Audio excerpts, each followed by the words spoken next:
Making homemade bread doesn't need to be difficult. With Breville's Custom Loaf, you can bring a world of flavours beyond the bakery and add anything you want without all the preservatives. It's as simple as adding your ingredients, selecting your loaf size and browning preference, and the Custom Loaf does the rest. The intuitive LCD screen lets you scroll through 13 settings with light, medium or dark colour crust options, and it bakes up to 2.5 pound family-sized loaf. The instruction booklet is a great place to choose from one of 44 step-by-step recipes, or you can customise a family favourite. We're going to make sun-dried tomato and feta bread, which will use the default crusty loaf setting that can be also modified if needed. You'll see that there are two paddles. The dark collapsible paddle, that's for the bread, and that will collapse and leave less of a hole in the base of the loaf. And then the fixed paddle, and that's just for jam. To begin, always take the bread pan out and add all the ingredients while it's out on the counter, and make sure the collapsible paddle is in the upright position. The most important thing to bear in mind when making bread is to use exact measurements.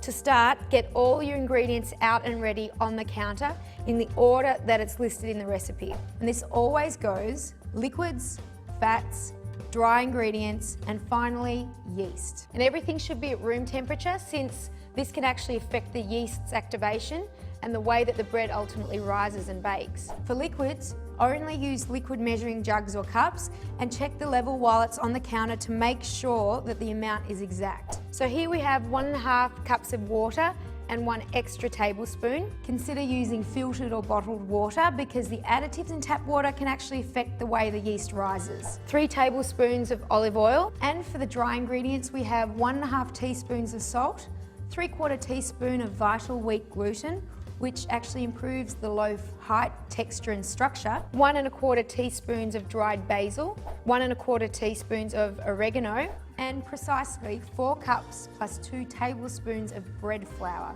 This flour has more protein than all-purpose flour, making for stronger gluten and lighter, fluffier loaves. With all dry ingredients, either pour the bread flour into a cup or add it with a spoon and then level it off with the back of a knife to make sure that the measurement is exact. But don't tap the cup, since this will cause the flour to settle, and never use the cup to scoop directly from the flour packet, as this will compact it and you'll end up with extra, and that will affect the doughy consistency. Lastly, we have 1 3/4 teaspoons of fresh active dry yeast. Active dry yeast works the best, but make sure it doesn't come into contact with wet ingredients, and this will ensure the dough mixes and rises properly. And be careful with the quantity. Too little yeast and the bread won't rise.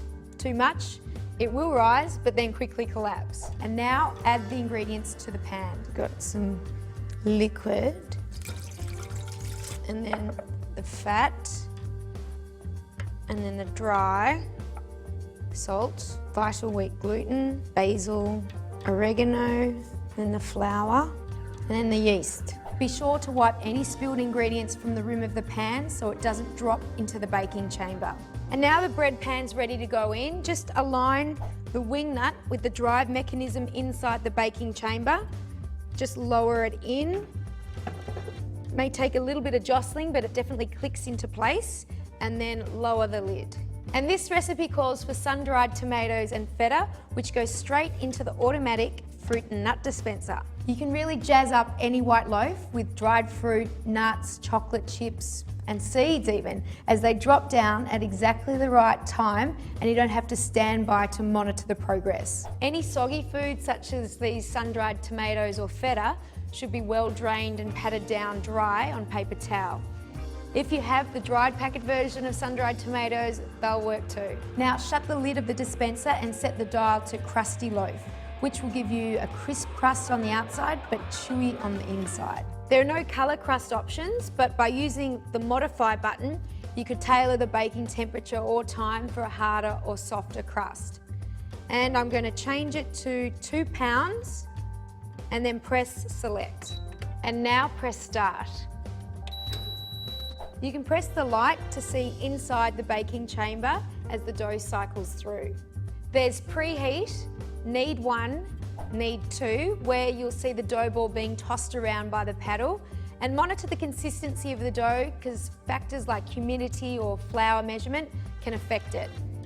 8 minutes before the end of the need 2 cycle, The automatic fruit and nut dispenser will release the sun-dried tomato and feta, and then the loaf will go into rise 1 and 2 with punch down modes, then into rise 3, and finally the bread maker goes into the bake mode, where you'll see the steam rise from the vents, which is completely normal. When the loaf's baked, take it out and let it cool on a drying rack for 20 minutes before slicing. If you try to slice too early, that can affect the structure of the bread. And with the 13-hour delay timer, you can wake to the wonderful aroma of fresh baked bread. The Custom Loaf, brought to you by the food thinkers at Breville.